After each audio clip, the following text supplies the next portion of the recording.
Hello, and welcome to a Let's Dig Up summary, where we are going to just be recapping the previous session. Due to a few technical difficulties, some of our sound wasn't captured, so we're just doing a recap now so that when we go into our current game, you know what's happened, as there were a few fun developments. And I have Rob with me, aka Dadak the Lurk, to help this endeavour. And so, straight into this then, Rob.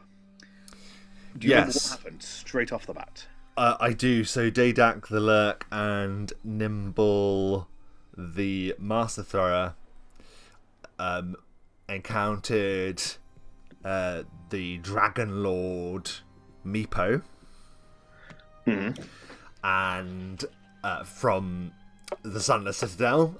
Lovely to meet his acquaintance again as players and for the first time as these characters.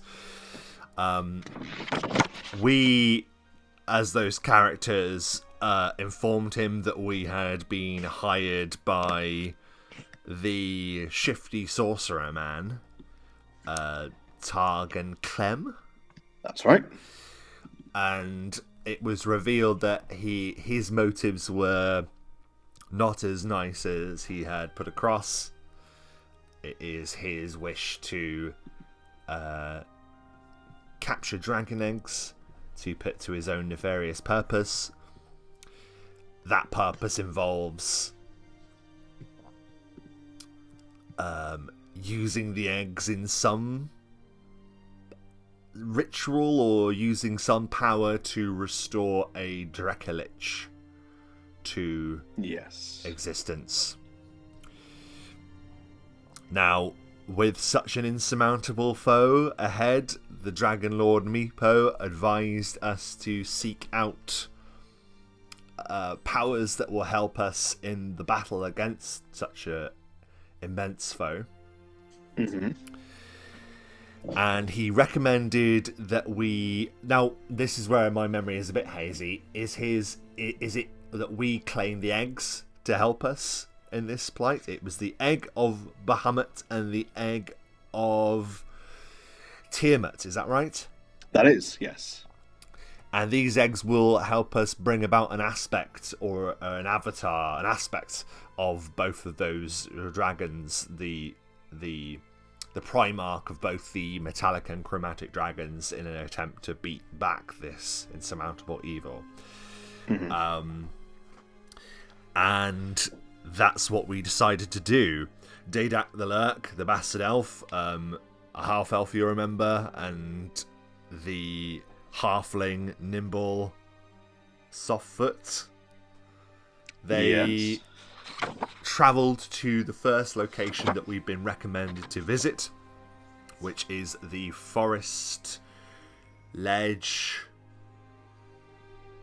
something. Forest Cliff Layer, very close. Forest Cliff Layer, where we would find the first dragon, but we were warned that this area would be jealously guarded by a dragon known as Cicatrix, a green dragon with an even greener disposition, a sickly disposition. Yes. We arrived there, and we were first of all confronted by a number of ogres that were guarding the area. Mm-hmm. And Dadak had learned it would be a good idea to use Nimble as sort of the offensive powerhouse that he is, and Dadak did his best whittling away, and after a short but fierce conflict, the ogres were defeated. Mm-hmm. We also learned that just outside of this this grove that we're in, this forest area, there's like a crashing waterfall, so the sound of the waterfall obscured the sound of combat Yes. beyond, which was handy. And there was also a magical plinth platform that when you stood upon it, it would enhance your attacks, I believe. Mm-hmm. So that went fine overall. Not great, but it went fine. We then went to go into this cave complex by the side of this waterfall, and we were confronted with the alarm system, or the protection system, that Cicatrix has implemented. Yes. Which was effectively a number of basilisks, terrifying 6 or 8-legged creatures. I think they're eight-legged creatures? Eight-legged. Eight-legged creatures. And of course, those in the know will know that one look into such a creature's eyes can risk you being petrified, turned to stone, frozen there forever. And at range, we managed to take out the creatures before closing in for the kill. So we managed to meticulously take out that alarm/protection system, and then pressed on. It doesn't matter how sly we were, it doesn't matter how adept we are at concealing our presence, it didn't take long for the dragon to know that there were intruders. And the beast itself confronted us and effectively threatened us, saying, you don't need to do this. If you challenge me, I will tear you to shreds. I think he tried to make some offer to us of some kind, but I don't recall what that was. Not too much of an offer at first, just a walk away while you still have the chance. Yeah, okay. An offer of later life. Yes, right. Later she had a better offer for her, but... That's right, Cicatrix is a she. So, we ignored that, and battle took place, and it seemed to go well at the start, as we had anticipated. Nimble, the Master Thrower, immensely powerful character, can throw an insane amount of daggers that crit at a very low number, meaning that most hits mean that there's likely going to be a critical in there. So the opening stages of the fight, the dragon was actually beaten back, and Dadak was falling into his chameleon powers, so he was camouflaged and more evading the dragon really than doing much damage to it. Yeah. Cicatrix, she flew off, and we thought, oh. And it was made clear that she was going sort of in the area towards this weird magical area that we detected, or that we'd seen. But then as we then made our second attack against the dragon, it was revealed that Cicatrix had flown off, released more basilisks that were protecting the other end of the dungeon. Yep. And those blighters, whatever you want to call them, they came back and then petrified Nimble. Yes. And it was only moments before the battle that Nimble had declared that he had effectively had Dadak's back and wouldn't run away without him or whatever. So with those words echoing in his mind, Dadak kind of pledged that he was not going to leave Nimble there if he could help it. So using his evasive skills, managed to outfox the dragon by just running away. It worked. He just ran away. And then, feeling quite sorry for himself, vanished into the forest, and that's where we left the last session. We then began the following session, which is now where we will continue the story. Yes, and we began with Dadak having set up camp for the evening and was contemplating which would be the best means of rescue for old Nimble. But even if Dadak had set up very good camps, I mean, I like to think Dadak would be very good at this. For the sake of expediting a few story matters, there was a listen check which revealed a figure approaching the camp. That's right. Yes, a mysterious figure that that spoke in a another challenging accent. It was Dom's new character. No, it wasn't. Dom came second. Did he? Yep. In that case, there was another halfling that appeared out of the woods, and it went a little something like this. Can I be of some assistance? Well, that depends what Dadak gets on his listen check. Dadak,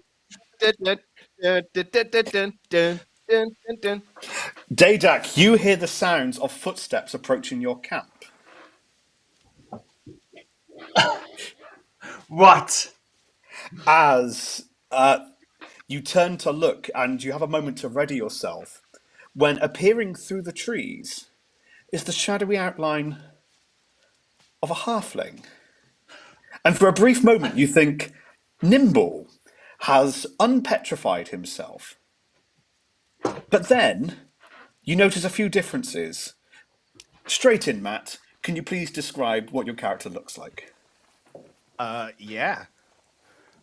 So this halfling approaches with his hood up, and he seems to be wearing like a long traveling cloak, but it's seen way better days. It's very scruffy. It's kind of a bit holy and a bit torn and sort of weather worn. And he has kind of a couple of big scars down one side of his face. He's a bit scruffy in the face as well. Sandy kind of blonde, scraggy hair. And you can see that underneath the armor, he's underneath the cloak, he's wearing leather armor that looks on the front like it's been intentionally burned in some way, like branded. In sort of strange random markings.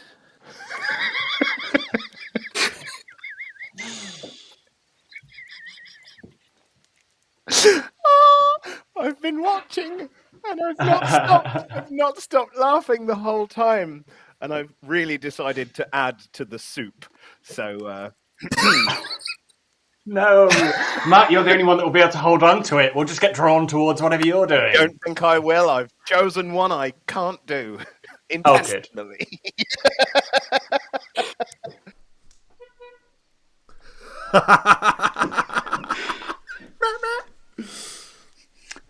Thank you. Timing. Yes, and with shocked faces around as we can reveal that Matty Brad has rejoined after over a year away familying, doing, parenting and the like. He has returned to us, and it is a great thing. Yes, it was a great thing, marred only by the fact that my sound was not available during that time, which I was devastated for, because none of us knew. Well, not I say none of us. Me and Dom didn't know, it was a really lovely surprise, and we wanted to ensure that, despite my sound not working, still wanted to capture that little moment of surprise where Ma had returned. And returned in historic fashion, I will add. Yes. MVP of the session, as we will discuss. But his character name eludes me currently. What was it? His character name? It was something...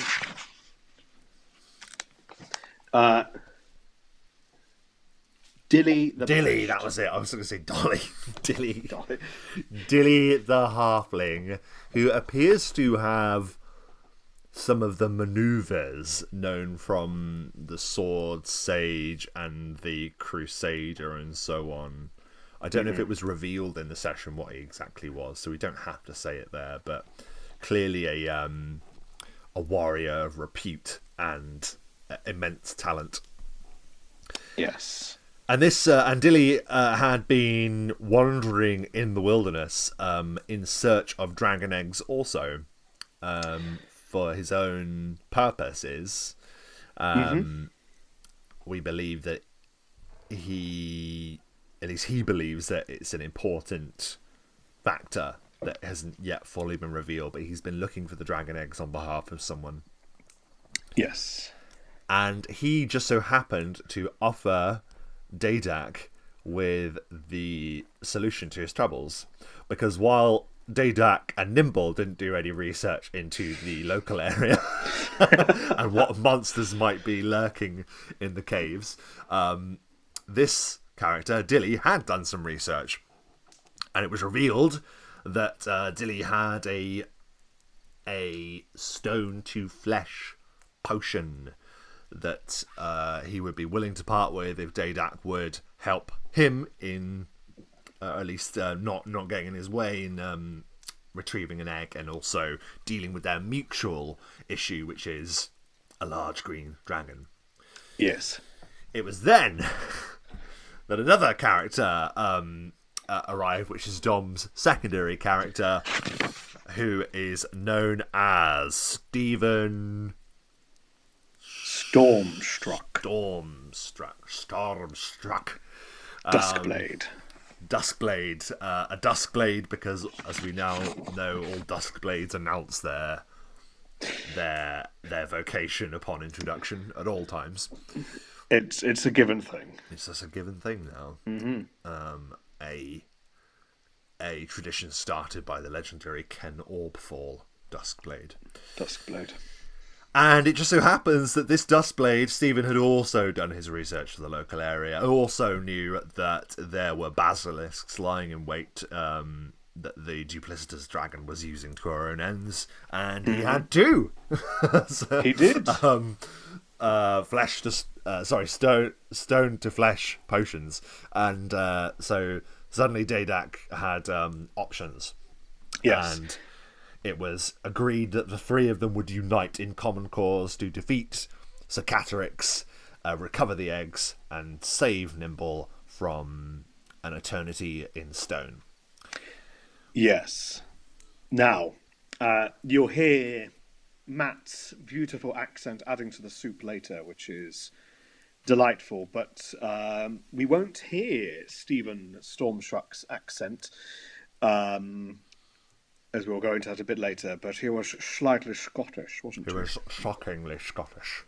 Yes. So there was quite a few moments where the language and accent soup got a little bit confusing. Yes. Initially, by accident, I chose a northern accent, and Dom had chosen a West Country accent. And then it's now become a thing where we're all trying to do different accents, and it's really difficult when someone's doing a different accent and you're trying to focus on doing your accent. But whatever. I do like the adventuring company name, The Soup, however. The Soup.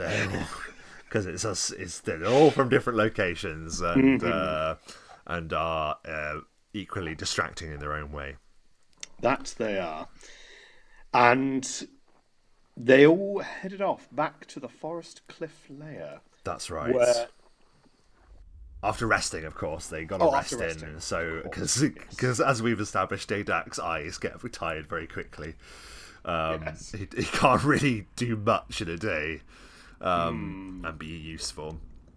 But they returned, and they as described, they returned to the Forest Cliff lair. And do you remember which path you took first? Now, we decided to mitigate the risk of further basilisks. Yes. So we decided to take the southernmost entrance, which was over here, which we did ignore, by crossing the river, scaling the difficult terrain, and it was revealed that they were once again chained back where they had been positioned to guard this entrance. And Dadak and Dilly took them out from range, as I recall. Dilly went and delivered, I believe it was an Elder Mountain Hammer or something of the sorts. That's right. Which crippled the creature down to, I think it was 1 or 2 hit points. Sorry, 4 hit points, to which you then finished him off with a longbow. Yeah, which will be a recurring theme in this session. Yes.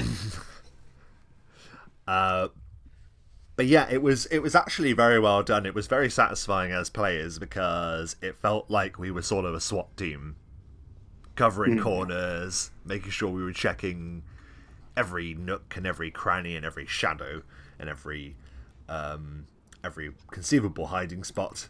So they were able to move through this southern network of corridors. They took out that basilisk, and it wasn't long before they moved into a position where they once again could see the dragon, I believe. Yes, well, you were able to sneak in, but I believe it was Stephen Stormstruck's footsteps which gave notice to Cicatrix. And when she came across and couldn't see anyone, she was able to dig into her blind sense to reveal the presence of the 3 of you there. That's right.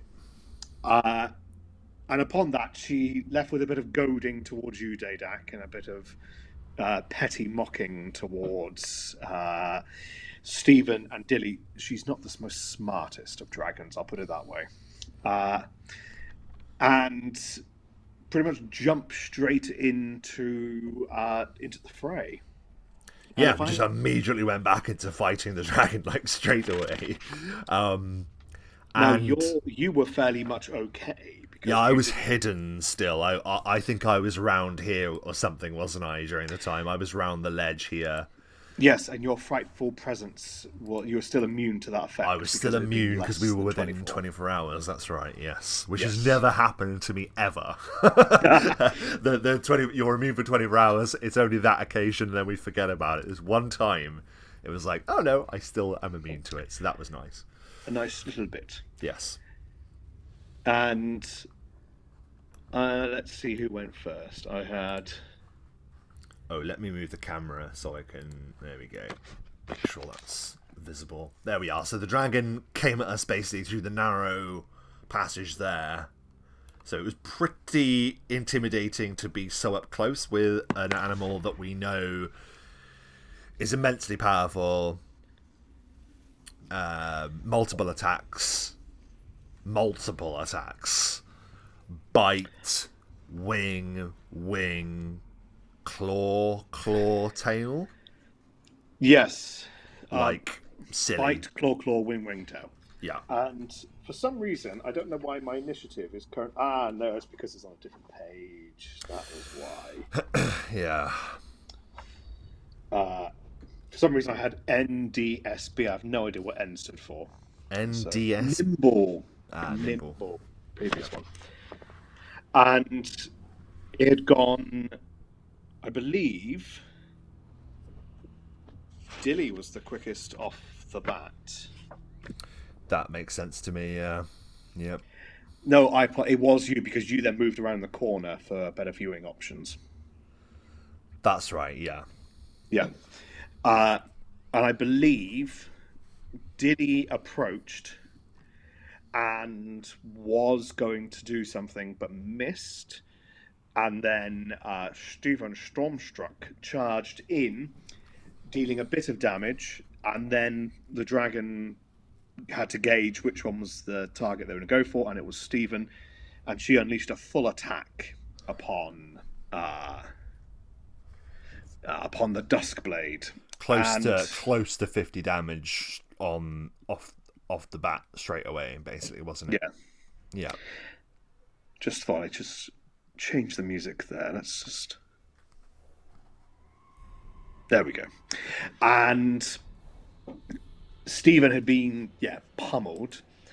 And then by the end of the first round, the dragon had taken a bit of damage. I think had taken a bit of con damage from... Dilly's strike. Yes, from Dilly's strike. But had dealt considerable damage to Stephen. And then when we got to the second round, did Dadak run through with the attempt of trying to flank? Yes, but for whatever reason, because Daydat was actually here, so moved around, didn't have enough movement to attack and move, I think, that round, so I think basically moved round here ready, I think. Something like that. Yeah. I don't remember exactly, but I remember he ended up roughly around there. Yes. Stephen, I believe, pulled back at this point. Yep. He took a free 5-foot step, I believe, because that was... or something like that. But he needed to get out of dodge pretty quick, because he was looking bad. Yes. Then... Or did he do... because I know at some point he used a spell for his sword to try and heal himself. Was that... or is that next round? That, I believe, was the basilisks. Oh, well, I remember at some point him trying to do vampiric touch through the blade, which is a classic for us. That was his first round. Oh, right, he couldn't beat the spell resistance. That's it. But yes, the nasty spell resistance that the dragon has put an end to that. But yeah, the battle was crazy. It was pretty unpredictable. We kind of thought it could go either way at a lot of steps. Well, up until at one point, Dilly, I think, actually, no, this was an attack that Dilly delivered. It was either a critical or it was like a mountain hammer or something. Dealt a lot of damage to the dragon and then moved himself around the corner. And at this point, the dragon decided to get a better vantage point.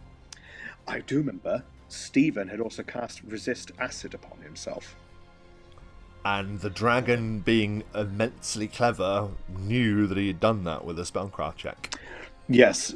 Not the best in terms of social and reading a room, but certainly when it comes to studying magic, the dragon was very smart. However, innately magical creatures, yes. The dragon attempted to move round to here, and there's a few reasons for that. One, its breath weapon. The dragon was aiming to unleash and capture all of you. But the area here is filled with bloodstone, which to an evil creature acts as a constant cure effect. And to a good creature who would stand in it would constantly hurt them. So the dragon wanted a bit more of a defense upon its side, but unfortunately passed through Dilly's threat range, and I do think Dilly was actually further this way. I can't fully remember the exact position. Think Dilly was around here, so as the dragon went to because it knew it was in trouble, it was going to provoke an attack of opportunity, and that's when Dilly's maneuver, it was an actual maneuver that kicked in, wasn't it?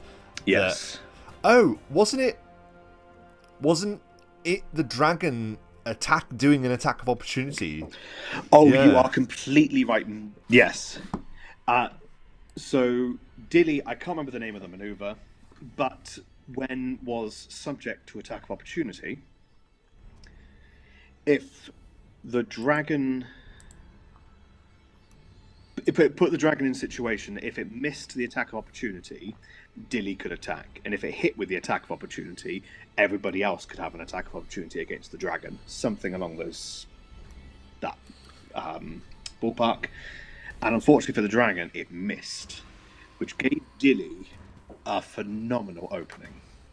An opening that closed the battle, and it was so epic, and because it was Matt's...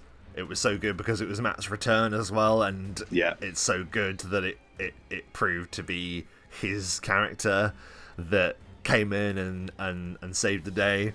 And because it was so good, this is exactly what happened right here. I think before my movement, my Gisarm is sort of buried in her gut. And I think that she kind of winces in pain, and then she'll just stare at me, and I'll just stare back and just lock eyes with this dragon before twisting, pulling out the weapon, and then rolling back and getting back up and into position again and being ready from where I am. It is amazing that literally 1 point off killing her outright. So there was a critical. He rolled very well, inflicting abdominal injuries that dealt strength and constitution damage. 4 points of strength and 9 points of con. Which, after all the damage the dragon received, and then all the con damage afterwards, the dragon was pretty much defeated. Saved only by a little bit in the clause that comes up at the bottom where it says con damage cannot take you less than 1 per hit die. So it's on and 1 HP basically. 1 HP. And at this moment, the dragon, having considered moments of parleying with you before, was left with no choice but to hope they could persuade all of you into letting her live. Now, Dilly at this point, I believe, was fairly much ambivalent about the whole thing, just went, up to you. Yeah. Dom, as Stephen, was like, well, he's a monster hunter, and...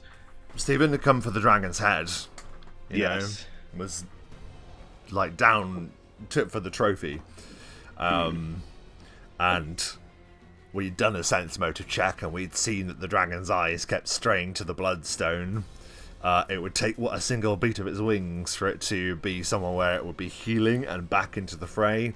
Daydak did not want to take that risk, so he raised his flaming mace aloft and brought it crashing down on the creature's skull. And it was a good attack. It was it did a good amount of damage, but of course it only needed to do the one. And as Cicatrix spluttered and hissed in protests and pleading and begging for mercy, that was the last thing that uttered its fell mouth, and it was slain, dead. Slops, as we call it from Daydak. Though it was clear to all present that the victory, well and truly, lay with Dilly. Absolutely. And with that victory, you then proceeded north to collect, to rescue Nimble and to collect what you could. However, yes, the two final basilisks remained. Yes, there were even more basilisks that we hadn't thought of were there. Had they been moved from the south? Had there originally been more down there, or were they issued elsewhere? Had they issued from elsewhere? So there were 3 remaining in the first iteration, and then Cicatrix split them and put 2 up top and 1 at the bottom. Okay, yeah. So they were of the same ilk that you dealt with earlier. Unfortunately, you all kind of took a couple of blind shots. We averted our gaze and just took the chance of firing without looking at them, and it paid off big time. For one of them, yes.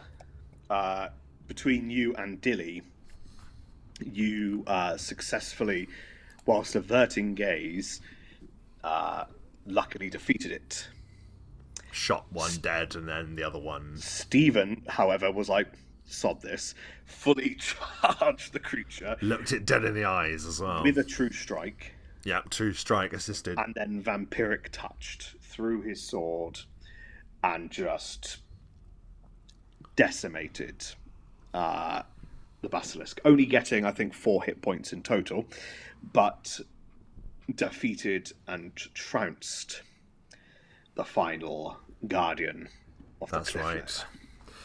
And with all guardians of this terrible place defeated, we were then free to not only go and look at this egg that we'd spied in this treasure trove, but also pick through the spoils of battle. Yes. So one of the first things, Nimble was returned to flesh. Yes, of course. Yep. Return to the living. Yes. And Stephen, for some reason, bid farewell at this point. Well, we gave him the dragon head as a thanks for his service. Yes. Yep. And after he left, you got a lot of gold, Yep. a couple of scrolls, which I don't think the bulk of you can use, maybe not yet. A few wondrous items, including some slippers of climbing, pipes of the sewers, and a handy haversack. Yes, the handy haversack, probably the most useful of the items. The others, oh no, I suppose the spider climbing slippers are very good. It's just a shame that they're Slippers. Yes. And the piece you'd been looking for, which was the egg of Bahamut, a platinum-coloured egg.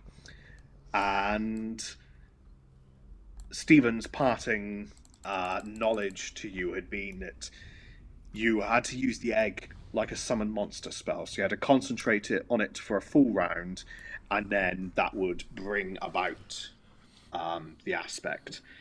And it also advised not to do it unless you're absolutely certain, because you weren't sure how long it would last, or if it did last, how long it would be until you could use it again, or if it was a one-use only.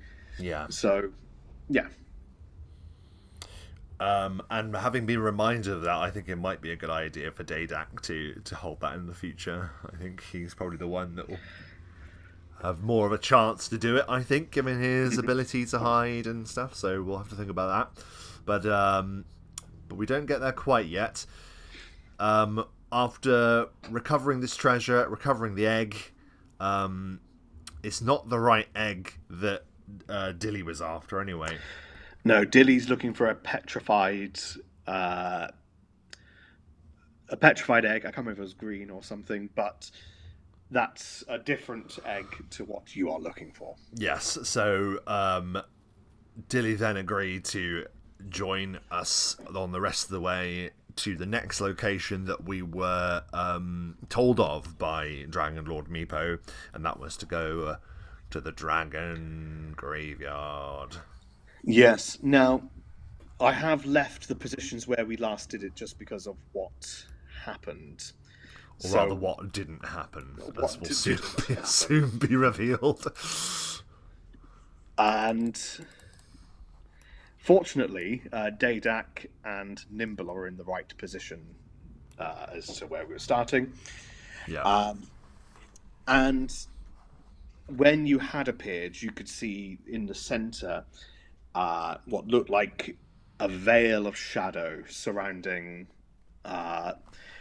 where you suspect the egg of Tiamat to be. Yeah. You also could see, now, I've got his position marked. You also noticed there were 2 automatons moving around the area, commonly called cadaver collectors. Terrifying. Yes, and they had been cleaning up the Dragon Graveyard in some way. And the 3 of you attempted to sneak up on the creature. Nimble was not soft of foot, as his name might suggest, and unfortunately, being heard, the cadaver collector gunned for him.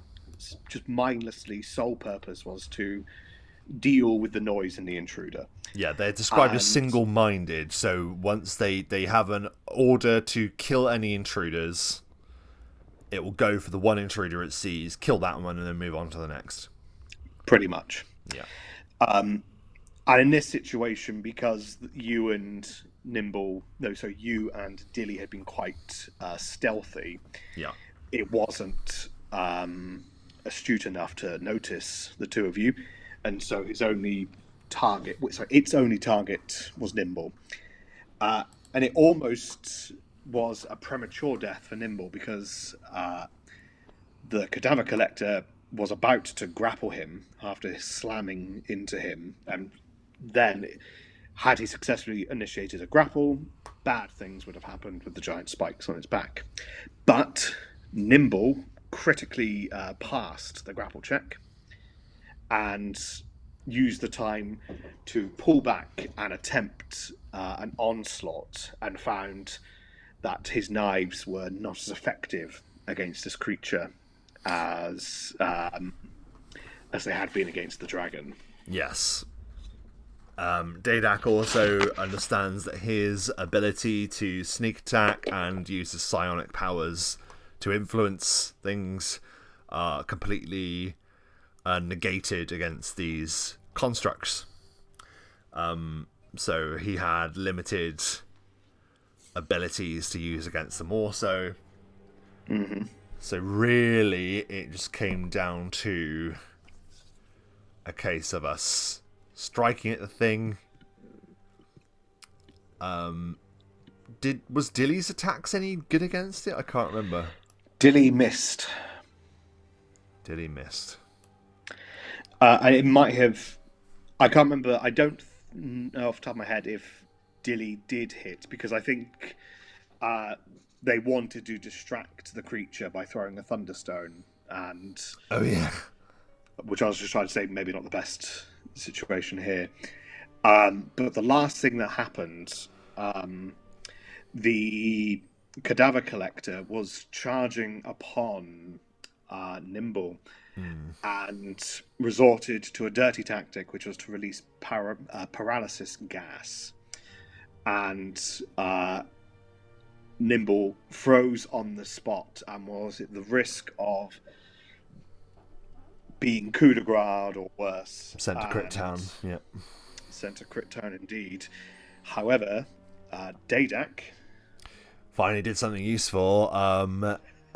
Used one of his level 4 lurk powers, one that he had not yet revealed, which is psionic dimension door, which is just dimension door but psionic, which enabled him to rush up, grab Nimble, and then zoom, teleport into a hiding place.